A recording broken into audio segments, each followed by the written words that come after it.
பூரண மதுவிலக்கு சாத்தியம் நினைக்கிறீங்களா? இல்ல கள்ளுக்கடைகளை திறக்கலாம்னு நிறைய பேர் கோரிக்கையோட கருத்து.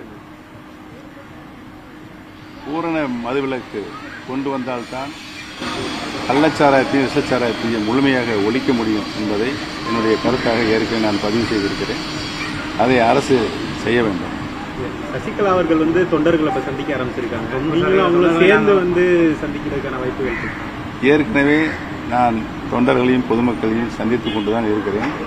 மாண்புமிகு சின்னம்மா அவர்கள் சந்திக்கிறார்கள். அவருடைய முயற்சி வெற்றி பெறட்டும் என்று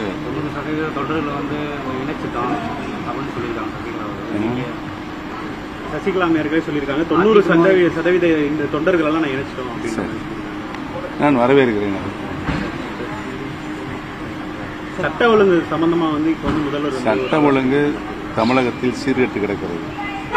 அதை சரிப்படுத்தக்கூடிய வழியை மாண்புமிகு முதலமைச்சர் அவர்கள் செய்ய வேண்டும். செய்ய தவறினால் அவர் மீண்டும் ஆட்சிக்கு வருவது கேள்விக்குறியாக படுதோல்வி அடைவார்.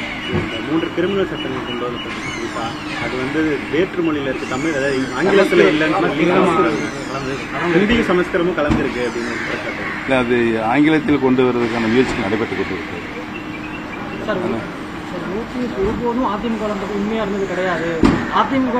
நேற்று நீண்ட விளக்கம் சொல்லியிருக்கிறேன். இதுக்கு மேல் விளக்கம் சொல்ல முடியாத ஒரு சூழ்நிலை இருக்கிறது. என கட்சி நலன் கருதி அவரை போல நான் தெனாவட்டாவோ சர்வாதிகாரமோ பேச மாட்டேன் என்பது நாட்டு மக்களுக்கும் கட்சி தொண்டர்களுக்கும் நன்றாக தெரியும். இந்த சூழ்நிலையில் கட்சியை இணைப்பதுதான் ஒரே வழி. நடைபெற இருக்கின்ற ஊரக உள்ளாட்சி தேர்தலில் வெற்றி பெற வேண்டும். அதற்கு பின்னால் நடைபெறுகின்ற சட்டமன்ற தேர்தலில் வெற்றி பெற வேண்டும் என்று சொன்னால் கட்சி இணையாமல் அது சாத்தியம் இல்லை என்பதுதான் என்னுடைய தனிப்பட்ட கருத்து மட்டுமல்லாமல் பொதுமக்களுடைய கருத்தாகவும் கட்சியினுடைய அடிப்படை தொண்டர்களின் கருத்தாகவும் இருக்கிறது. நான் ஏத்துக்க மாட்டேன் அப்படின்னு சொல்லி சொல்றாரு யாரு? எடப்பாடி பழனிசாமி.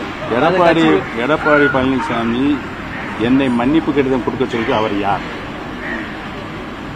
அவர் யார் சொல்லுங்க. கட்சியில பொதுச் செயலாளர் அங்கீகாரம், கட்சியில பொதுச் செயலாளர் வழக்கு இன்னும் சென்னை உயர்நீதிமன்றத்தினுடைய சிவில் சூட்ல நடைபெற்றுக் கொண்டிருக்கிறது. விக்கிரவாண்டி இடைத்தேர்தலில் அதிமுக தொண்டர்கள் யாருக்கு வாக்களிக்கணும்? விக்கிரவாண்டி இடைத்தேர்தலில் அதிமுக தொண்டர்கள் யாருக்கு வாக்களிக்கணும்? இரட்டைலன் சின்னம் போல மாம்பழமும் இருக்கிற மாதிரி பேசிருந்தீங்க.